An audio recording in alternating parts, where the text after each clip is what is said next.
Bonjour, je me permets de me présenter encore une fois pour la grande majorité d'entre vous qui ne doit pas me connaître.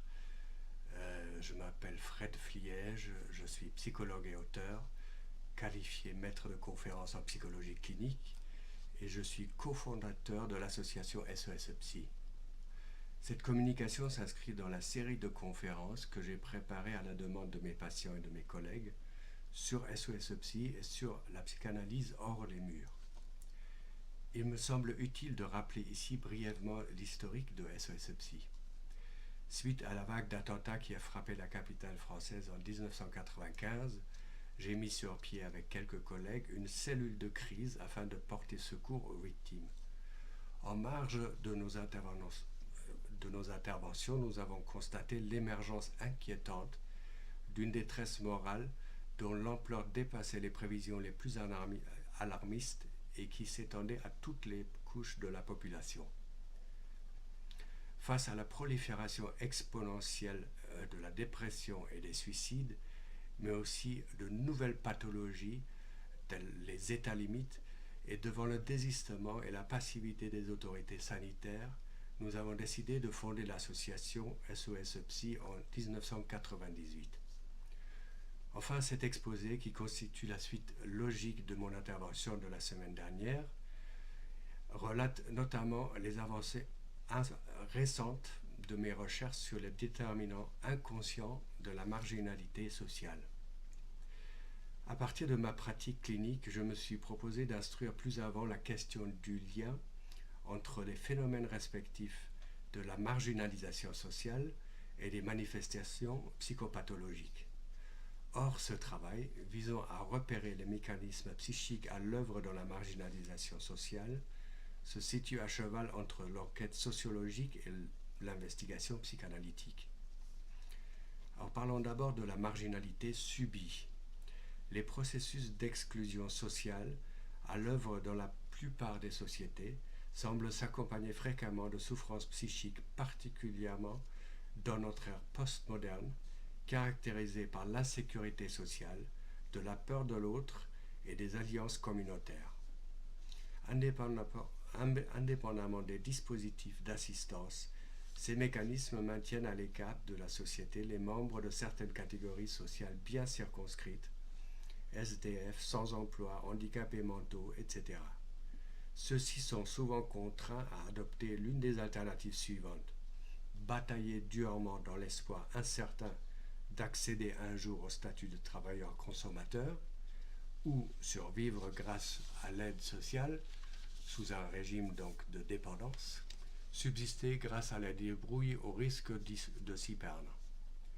Lors de mes interventions, je suis confronté au quotidien à de telles personnes, dépossédées de la maîtrise de leurs conditions d'existence, mais aussi de toute ambition, de tout espoir. En détresse, en rupture et en dérive, elles expriment le sentiment d'avoir été expulsées, radiées de la communauté humaine. La plupart d'entre elles ne parviennent pas à reprendre pied ni dans les voies officielles de l'intégration sociale, ni dans les lieux de vie caritatifs ou dans les structures d'accueil alternatives. Enfin, cette investigation ne porte que sur les cas de figure où l'exclusion sociale n'est ni choisie ni sublimée, mais où elle est vécue comme une mise au banc forcée, non assumée par le sujet, en tant qu'elle peut faire symptôme. Alors, le dispositif psychanalytique et l'indication thérapeutique. SOS Psy propose 3 volets thérapeutiques, à savoir l'intervention en situation d'urgence, la psychothérapie analytique et la psychanalyse. Si la prise en charge in situ paraît aller de soi dans la première configuration, elle est acceptée dans les autres cas de figure lorsque l'état psychique, physique ou social du patient le justifie. Parfois, la simple proposition adressée à l'un de ces sujets de « venir à mon cabinet » peut déclencher des poussées psychopathologiques aiguës qui exigent une prise en charge rapide, telle l'hospitalisation d'urgence. Afin d'éviter la survenue de tels états critiques, j'accède généralement au désir des patients les plus fragiles de mener leur analyse hors les murs, en l'occurrence dans leur domaine dans leurs demeures respectives, domicile officiel, communauté de marginaux ou autres squats. Comme je crois l'avoir démontré dans ma précédente intervention, la pratique clinique semble avoir établi que le cadre analytique orthodoxe ne constitue pas une condition sine qua non de la réussite de la cure. Alors, j'ai intitulé ce chapitre « De l'angoisse à la tristesse, de la dérobade à la demande ». Une fois que ces patients sont véritablement entrés en analyse, c'est-à-dire qu'ils ont pu constater les premiers effets thérapeutiques de ce travail, notamment la diminution de l'angoisse et un lien transférentiel stable établi, ils finissent souvent par accepter de se rendre à mon cabinet. Le travail symbolique dans l'altérité topique se trouve dès lors doublement étayé. Il gagne alors presque toujours en profondeur et en fécondité. Depuis environ 3 ans, la population des exclus dans la ville de Montpellier connaît un accroissement prodigieux. Ce développement coïncide par ailleurs avec une véritable explosion des demandes de prise en charge adressées à SOS Psy. Enfin, depuis le début de l'expansion de ce phénomène, je me vois confronté à des patients dont l'analyse semble stagner et qui se montrent réfractaires à la poursuite de la cure en cabinet. À titre d'exemple, je citerai les cas de 4 analysants que j'ai accepté de prendre en cure voici 3 ans, dont 2 femmes et 2 hommes, répondant aux critères de prise en charge in situ définis ci-dessus. Vivant en marge de la société et dans une détresse psychique poignante, ils souffraient de troubles anxieux sévères et se terraient dans leurs refuges respectifs. Chez chacun d'entre eux, les principaux symptômes relevant d'un vécu déréalisant associé à des états d'angoisse aiguë avaient cédé après 2 ans ou 3 ans de cure, menés à un rythme de 3 séances hebdomadaires d'1 heure environ chacune. Tous paraissaient avoir, dans des proportions variables, recouvert certaines assises de leur position subjective et avoir trouvé un ancrage dans la réalité. Néanmoins, à l'heure actuelle, alors que tout semble indiquer qu'ils ont atteint un stade relativement avancé de leur analyse, ces sujets s'installent dans un fonctionnement mélancolique, se traduisant entre autres par un repli sur soi. En séance, ils paraissent tourner en rond, tourner mal autour de l'image d'un père leur ayant refusé son amour. Ils expriment sous forme d'une plainte aiguë leur souffrance lancinante relevant du vécu subjectif du désamour paternel. Par ailleurs, loin de se montrer capables de sortir de leur refuge, ils continuent à présenter les signes d'un risque de décompensation en cas de refus de l'analyste de se rendre auprès d'eux. Outre les éléments déjà mentionnés, ces patients présentent d'autres points communs. Premièrement, tous ont essayé à de nombreuses reprises de s'insérer sur le plan socio-professionnel, de mener une vie de couple et de créer des liens sociaux. Toutes ces expériences se sont terminées par un fiasco. Chacun d'entre eux avait subi un traitement chimiothérapeutique composé du cocktail habituel d'antidépresseurs, d'anxiolytiques et d'antipsychotiques, lequel s'était soldé par un échec. Tous avaient entrepris, sans succès, plusieurs types de psychothérapie avant d'entamer une démarche analytique. Ils avaient effectué entre 2 et 4 tranches d'analyse avec des analystes différents, dont la durée totale avait varié entre 3 et 6 ans. Tous considèrent avoir raté leurs analyses respectives. Ils pensent néanmoins ne pouvoir s'en sortir que grâce à la psychanalyse. Afin d'illustrer l'étape que ces sujets peinent actuellement à franchir dans l'élaboration symbolique de leurs itinéraires subjectifs, il me paraît indiqué de citer certains extraits de leur discours. Mathilde, biologiste de 42 ans, je la cite, « Je n'ai jamais trouvé que des petits boulots. Le dernier, c'était comme femme de ménage dans un labo dans lequel travaillaient 2 filles avec lesquelles j'avais été à la fac. Elles avaient des postes assez haut placés. J'ai craqué. J'ai été hospitalisé, puis c'était la dégringolade. Grâce à l'analyse, j'ai enfin compris que ma mère avait perdu la boule. J'ai vraiment fait le deuil de ma mère. Mon père m'a jamais montré un signe d'affection, puis à 16 ans, j'ai fait une TS, tentative de suicide, en m'ouvrant les veines. Il m'a jamais prise dans ses bras, il n'a jamais été gentil avec moi, c'est comme une gifle qui ne s'arrête jamais. Je suis allé voir une association de victimes, ils disent qu'ils peuvent rien faire. Je ne comprends pas pourquoi la société n'intervient pas dans un cas comme ça. Je cite aussi France, qui est animatrice de 38 ans. Je n'ai eu que des emplois précaires. Mon dernier contrat n'a pas été renouvelé. Puis ça a été la descente aux enfers. Ma mère m'imitait. Elle avait perdu sa sœur jumelle quand elle était petite. Ça m'a chamboulé la tête, mais maintenant je suis assez clair avec ça. Mon père m'ignorait. Il était homosexuel et j'étais une fille. J'essayais d'être super gentil avec lui, mais il s'en fichait. Un jour, je lui ai demandé pourquoi il me traitait comme une merde. Il a répondu « J'existe pas pour lui, et pour moi, ça restera toujours inadmissible. » Enfin, il faut citer Bernard, un organisateur de spectacles de 46 ans. J'ai monté des tas de spectacles, mais on m'a toujours refusé des subventions. Les maires ne m'ont jamais pris au sérieux. Ma mère aurait fait fuir n'importe qui. Elle ne pensait qu'à elle, elle me bouffait. Quand je repense à elle aujourd'hui, je ne ressens plus rien. Je n'arrive pas à m'empêcher de penser à mon père. Il était aimable avec tout le monde, sauf avec moi. Il oubliait mes anniversaires. Aujourd'hui, je me dis qu'on devrait interdire d'avoir des enfants à des gens comme ça. Enfin, Franck, un enseignant de 41 ans, je le cite, « J'enseignais l'anglais et l'espagnol. J'ai été très respecté par mes collègues et par mes élèves. J'étais très ami avec le directeur. Il m'a jeté pour embaucher une petite jeunette. J'ai fait des pieds et des mains pour retrouver du travail en vain. Ma copine est partie, j'ai perdu mon appartement, puis c'était la chute. Ma mère nous martyrisait, moi et mon frère. Après des années d'analyse, je peux faire avec. Mon père ne me frappait pas, mais il demandait à ma mère de me frapper.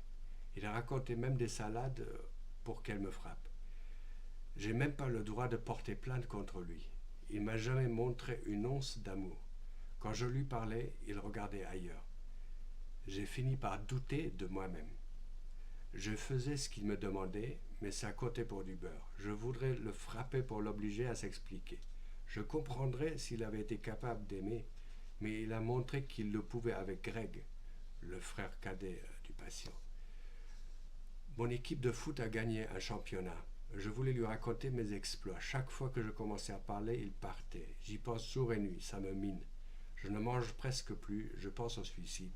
Ça ne me lâche pas. Alors, on peut d'abord résumer les points communs entre les différents résultats analytiques obtenus jusqu'ici avec ces sujets. Tout d'abord, en s'appropriant symboliquement certains fragments de leurs histoires individuelles, ces patients sont parvenus à se repositionner à l'endroit de la mère, c'est-à-dire à prendre leur distance avec le désir maternel. Tous sont passés par la haine, puis l'indifférence envers la mère, avant d'accomplir ce repositionnement. Soulignons cependant qu'aucun d'entre eux ne semble s'être réconcilié avec la figure maternelle. Sur le plan symptomal, l'angoisse se dissipe pour céder la place à une profonde tristesse. Tout se passe comme si l'image maternelle, étant désinvestie de sa toute-puissance menaçante, le père se trouvait soudain investi en tant qu'objet d'une nostalgie poignante. Ainsi, loin de considérer leur traitement analytique comme achevé, ils expriment une plainte lancinante quant au désamour paternel. Cette plainte paraît correspondre à une demande d'amour adressée au père, à l'impossibilité de faire le deuil de ce qu'ils n'ont pas reçu. Par ailleurs, leur discours donne à entendre le fantasme de voir le père puni et ou d'obtenir réparation de sa part. Ce fantasme s'exprime sous la forme d'une revendication adressée à une instance tierce, telle que l'analyste, la justice, voire l'humanité tout entière. L'on peut considérer que la résistance que semble actuellement opposer ce sujet à l'analyse porte sur 3 points corrélatifs: la loi, le cadre et la figure paternelle. Quant à Franck, le patient, battu par la mère à la demande du père, tout se passe comme si la mère se voyait attribuer la charge exclusive de faire appliquer la loi. Le père aurait légitimé des sévices relevant davantage d'un déchaînement violent que de l'exercice de l'autorité parentale. La délégation des punitions à la mère pourrait également signifier à l'enfant que son père n'interviendrait aucunement entre sa mère et lui, le livrant ainsi à la jouissance et à la toute-puissance maternelle. À ce propos, il convient de rappeler que la mère est porteuse de la langue, dont la fonction est capitale pour l'appropriation symbolique de la réalité par l'enfant. Devant le désistement du père, qui laisse à la mère le soin de prendre des mesures expiatoires, certes castratrices, mais moins symboliques que réelles, Franck se trouverait réduit au seul recours à l'imaginaire pour interpréter son sort.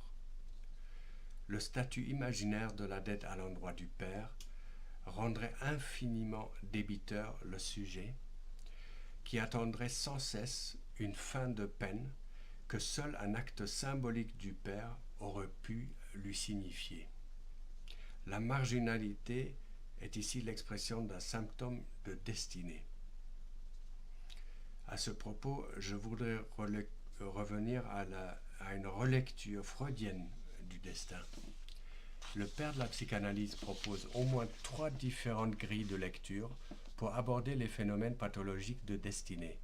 Il attribue l'origine de ces manifestations aux caractéristiques du surmoi, déterminées à leur tour par celles du père. Je cite Freud, « Si le père était dur, cruel, violent, alors le surmoi recueille de lui ses attributs.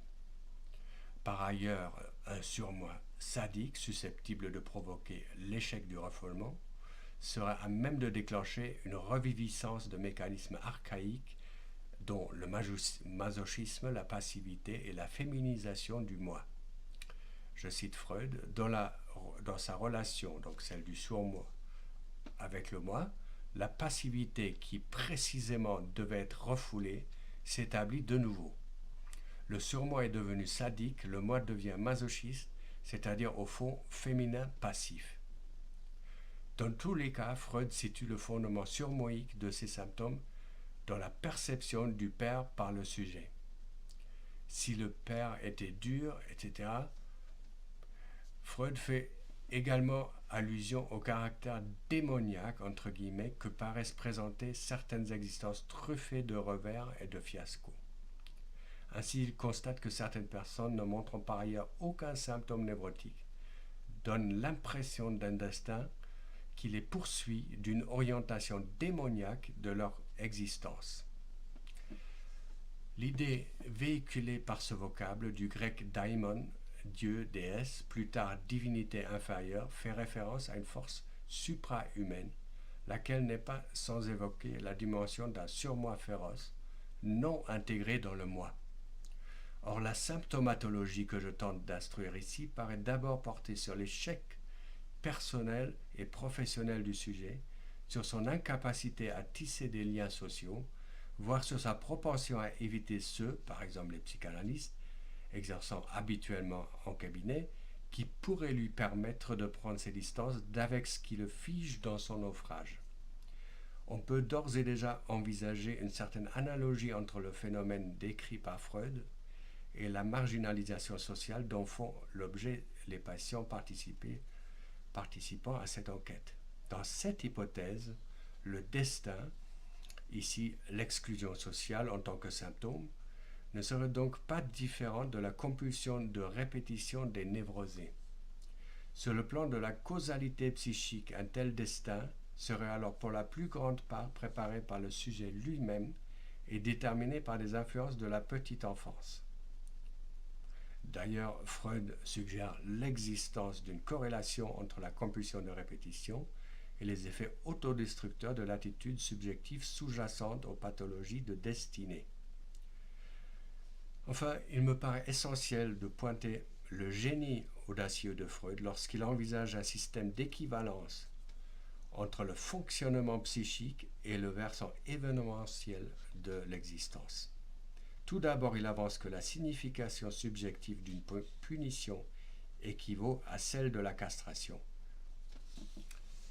Allant encore plus loin, il n'hésite pas à assimiler le destin aux effets inconscients d'une projection du père.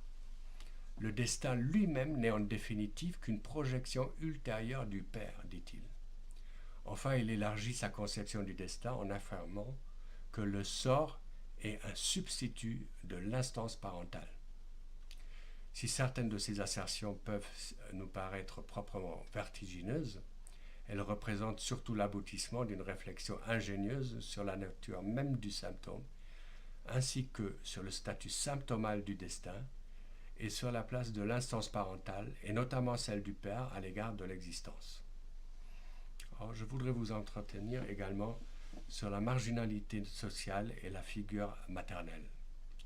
La première partie des cures évoquées dans cet article avait abouti à la résolution du positionnement morbide à une place d'objet, donc celui du désir maternel. Dès lors, on pouvait espérer que cet effet analytique permettrait aux patients de recouvrir une position de sujet, ce qui aurait d'ailleurs produit la disparition de leurs symptômes. Cependant, ce premier corollaire de l'analyse n'avait opéré que la réduction de l'un des versants du symptôme, en l'occurrence l'angoisse. À l'heure actuelle, tandis que d'autres manifestations pathologiques, telles que la dépression et la désocialisation perdurent, les discours subjectifs apparaissent comme figés autour de la question du désamour paternel.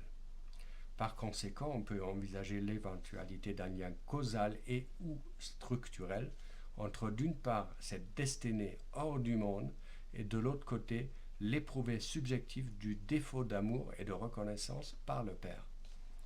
Bien entendu, on observe ici une divergence notable entre les répercussions psychiques respectives de la posture paternelle sur les femmes et sur les hommes. En effet, pour les premières, après qu'elles ont renoncé à jouir de la mère, le père est censé devenir leur objet d'amour. L'analyse n'a permis en aucun cas à conférer ce statut à la figure paternelle. On constate que si ces patientes semblent avoir recouvert un positionnement oedipien, toutes paraissent stagner dans une posture revancharde à l'endroit des hommes. Quant au sujet masculin, ils parviennent à s'affranchir à un certain degré d'une position d'objet sans pour autant réussir à assumer complètement leur désir, c'est-à-dire de s'approcher de manière satisfaisante d'une place de sujet. Tout se passe comme si les assises symboliques de l'idéal du moi étaient durablement fragilisées. Pour les deux sexes, les données cliniques recueillies semblent suggérer que les mécanismes présidant au lien entre la place du père et le destin se trouvent coordonnés en un réseau basé sur des rapports logiques de corrélation et de simultanéité. Ces mécanismes se conditionnent mutuellement de sorte qu'il s'avère impossible de décider de leur statut respectif de cause ou d'effet. Affect et structure. L'inscription subjective dans l'ordre symbolique suppose la reconnaissance par le sujet de son propre désir, c'est-à-dire celle du manque. L'accès au désir et au manque a pour condition la castration symbolique, opérant la coupure d'avec le désir maternel et l'entérinement de l'interdit de l'inceste ou la ratification du nom du père. Si chez les sujets présentés ces critères à l'instance du père symbolique semblent partiellement réunis, la persistance des manifestations mélancoliques et de destinée n'est pas sans évoquer une logique forclusive étant psychotique. En vue de circonscrire les mécanismes inconscients ici à l'œuvre, j'ai échafaudé une série de propositions portant sur d'éventuelles conditions supplémentaires non répertoriées par les théories psychanalytiques actuelles de validation de la métaphore paternelle. Premièrement, on peut se demander si l'éprouvé subjectif de l'indifférence paternelle est susceptible d'obturer la ratification du nom du père. Deuxièmement, l'amour et la reconnaissance paternelle constitueraient dès lors les vecteurs indispensables à la mise en place de la coupure subjective. Troisièmement, les cas ici étudiés semblent suggérer que l'ascension L'instance psychique du père symbolique reposerait sur 3 conditions corrélatives: l'interdit de l'inceste, mais aussi de l'amour et la reconnaissance par le père réel. Si ces sujets paraissent avoir intégré le premier, en revanche, ils ne semblent pas répondre aux 2 autres critères de l'advenu du père en tant que signifiant de la loi. L'une des spécificités du réel au sens lacanien, du pulsionnel au sens freudien, résiderait en ce qu'il demeure inévitable lorsque le symbolique et l'imaginaire ont déserté la place et que le nœud borromien, donc la défense structurelle centrale du sujet névrotique, n'est pas formé. Autrement dit, quand le symbolique et l'imaginaire font faux bond au sujet, le réel, lui, subsiste. Or, les données empiriques relevées dans ce travail paraissent poser le problème sous une forme inversée, à savoir ce qu'il en est quand la défaillance psychique semble découler d'une carence au niveau du réel lui-même. Toutefois, ce dont il s'agit ici ne semble pas seulement relever de la dimension topique du réel en soi, mais encore d'un réel défini par son statut de modalité indissociable de la fonction paternelle. Cette distinction suppose bien entendu 2 acceptions du réel. D'une part, il désignerait le reste non symbolisé par l'opération de la castration, l'impossible, le trou dans l'ordre symbolique. De l'autre côté, il se référerait, et seulement à titre de composant du binôme de père réel, au manque, au penchant, aux failles du père en tant que sujet désirant.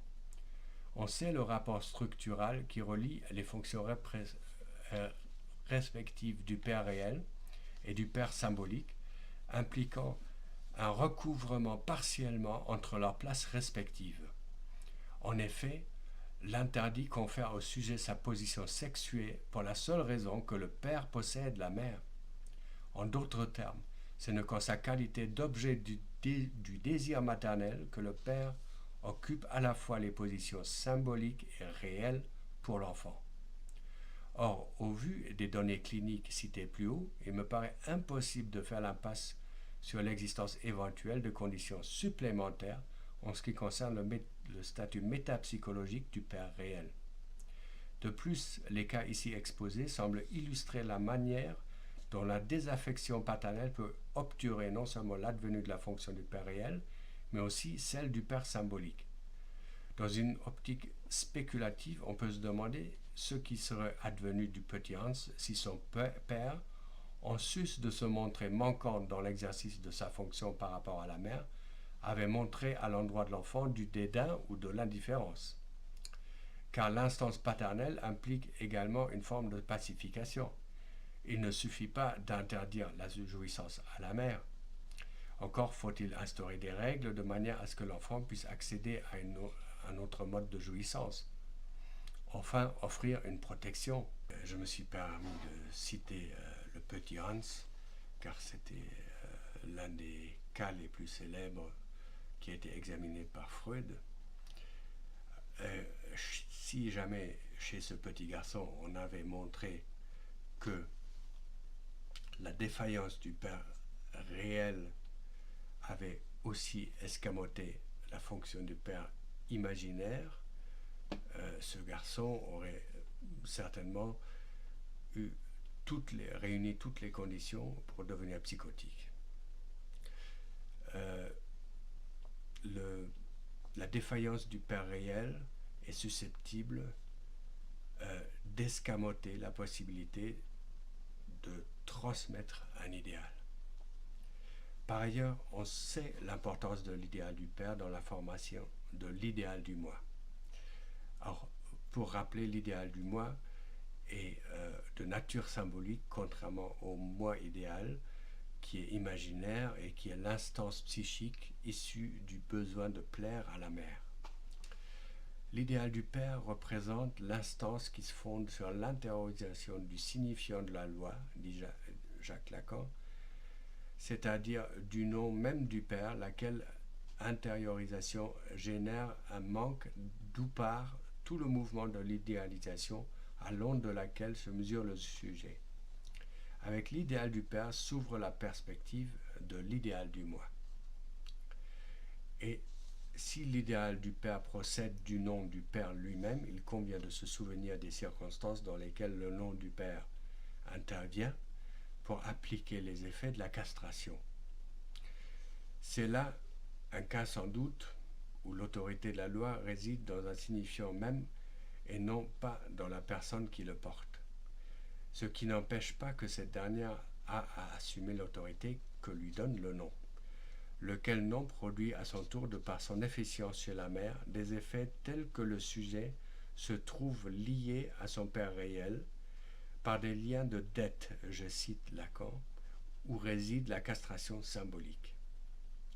Il est intéressant que Lacan se contente de souligner l'importance de l'autorité alors qu'il omet de mentionner le rôle structurant de l'amour en tant que condition parmi d'autres de l'instauration de la loi.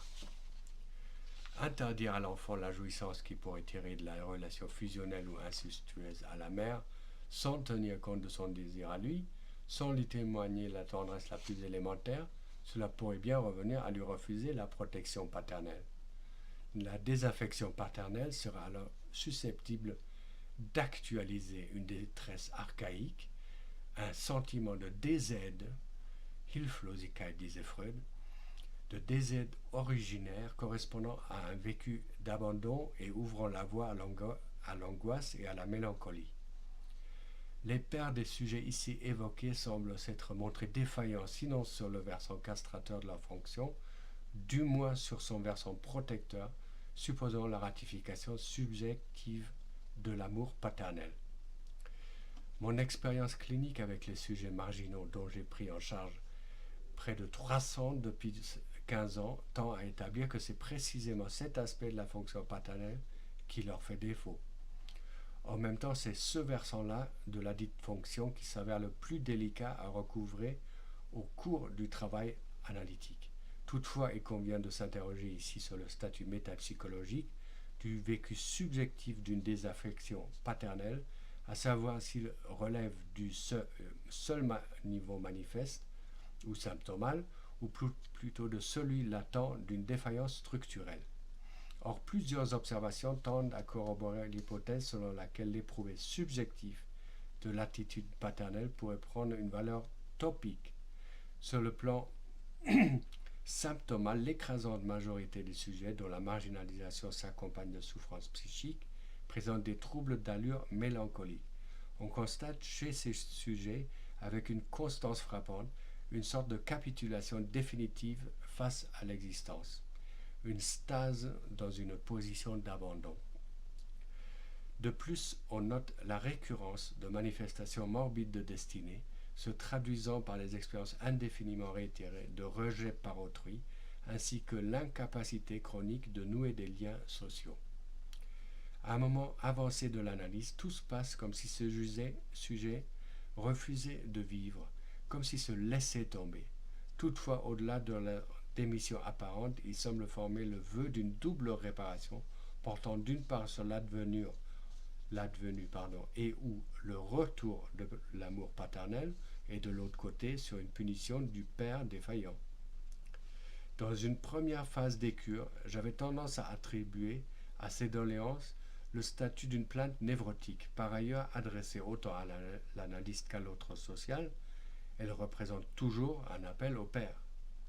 Au stade actuel de leur travail analytique, ces patients n'ont de cesse d'invoquer de façon insistante un droit à la réparation. Au fil des séances, ils parviennent à préciser non seulement les termes de leur demande, mais aussi leur position respective à l'endroit de celle-ci. Si elle est généralement formulée comme relevant d'une urgence, sa satisfaction est parfois présentée par le sujet comme la condition sine qua non de la poursuite de son existence. Dès lors, tout se passe comme si ces sujets réclamaient la réalisation dans le réel de leurs exigences, exprimées sous forme de sommation ou d'ultimatum. Au vu de ce qui précède, je me vois amené à réviser ma conception initiale quant aux enjeux psychiques de leur requête. Celle-ci me paraît dès lors relever de processus délirants, supposant l'actualisation de mécanismes psychotiques, et notamment celui du déni.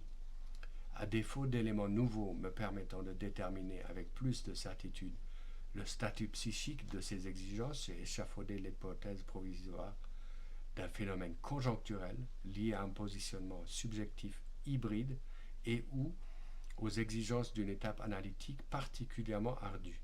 En effet, tout paraît indiquer que sur le plan topique, ces sujets se positionnent en quelque sorte à une place intermédiaire sur un axe forclusif ou un axe psychotique. Les données cliniques ci-dessus exposées semblent suggérer que la métaphore paternelle aura pour fondement un système triptyque constitué de 3 conditions interdépendantes, à savoir l'interdit d'inceste, l'amour et la reconnaissance, celle de l'enfant comme étant différente de soi.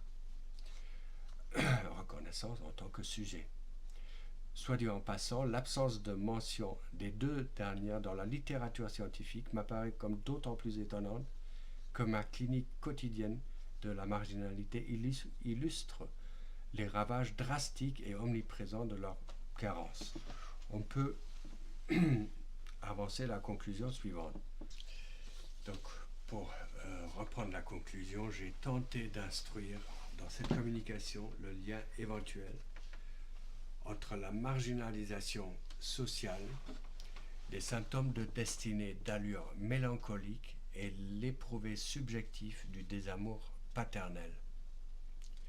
Par ailleurs, j'ai cherché à établir si le vécu de la désaffection paternelle était susceptible de compromettre l'avènement d'une composante fondamentale de la fonction paternelle, à savoir celle du père réel. Dans cette éventualité, cette carence affective pourrait revêtir le statut métapsychologique d'une défaillance topique. Mes observations ont permis de valider cette supposition dans une très large mesure. Tout porte à croire que le vécu subjectif de l'indifférence paternelle est susceptible d'obturer la ratification du nom du père. En d'autres termes, l'amour et la reconnaissance paternelle constitueraient des vecteurs indispensables à la mise en place de la limite de la coupure subjective. Ainsi, les cas ici étudiés semblent suggérer que l'accession à l'instance psychique du père symbolique reposerait sur 3 conditions corrélatives, à savoir la limite ou l'interdit de l'inceste, mais aussi l'amour et la reconnaissance. Si ces sujets paraissent avoir intégré l'interdit, en revanche, ils ne semblent pas répondre aux 2 autres clauses que stipule l'advenue satisfaisante du père en tant que signifiant de la loi. Par conséquent, l'instauration de la métaphore paternelle ou du père symbolique aurait entre autres pour condition l'amour et la reconnaissance du sujet par le père réel. Je suis ainsi amené à proposer une intrication topique entre l'amour, la reconnaissance et la loi. Merci.